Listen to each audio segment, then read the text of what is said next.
Centre and Deputy Chair of New Zealand Green Investment Finance. Thank you so much for giving me your time. And how is it being at COP? Is it what you expected?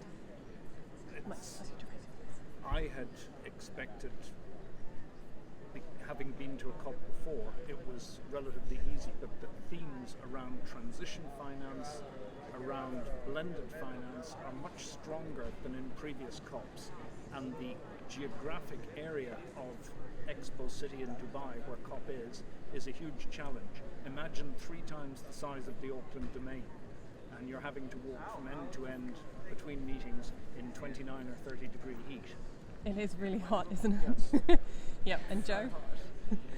It's really hot. It was what I expected, in as much as, there's great opportunities to meet people who are energized and to become more energized yourself, great access to new ideas and information.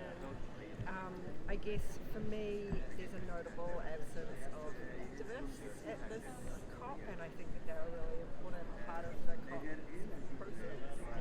COP has been described to me as a 2-ring circus, and I would say that's a fairly accurate summary of what's going on. Joe, what have you found really interesting while you've been here? Yeah, so as David said, the focus on transition finance and blended finance is really important from a sustainable finance perspective. The Singapore Pavilion has had a great agenda with a big focus on blended finance, but on specifically how to do different projects, so that's been great to get to a level of detail on that. And then they've also got a focus today on the role of central banks in transition finance, and so I'm excited to see what comes out of that conversation with the chairs of the Network for Greening the Financial System. Have there been things that New Zealanders should be aware of that have sort of emerging trends for New Zealand? Oh yeah, I think there are definitely things. We always learn at these kind of smaller conferences, and particularly here. The challenge in COP is there's just so many events. The schedule is generally not published in advance, so you have to go around and find what's going on in all the different pavilions. So it's learning about technologies that we can apply in New Zealand, learning what other countries are doing that might be relevant for us in New Zealand, learning how different sustainable finance centres are funded, who has green banks and who doesn't. I'm on an ADB platform on Friday talking about green banks in Asia. So it's just fascinating, and we can learn so much from a week here.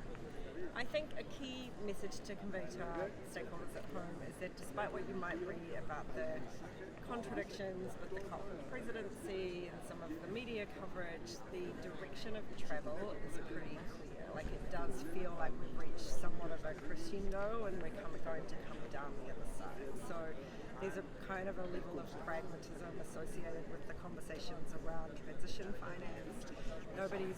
Very few people are suggesting that we're going to head in a different direction. Now we're starting to talk Turkey about how to get some of these things done, and there have been a number of big commitments in that regard. So it's quite encouraging to be in an environment like this, which is contentious, there's no doubt about it, but feel that it's sort of an inevitable shift. Have you found the good coffee? Where's the good coffee? I haven't found a good coffee.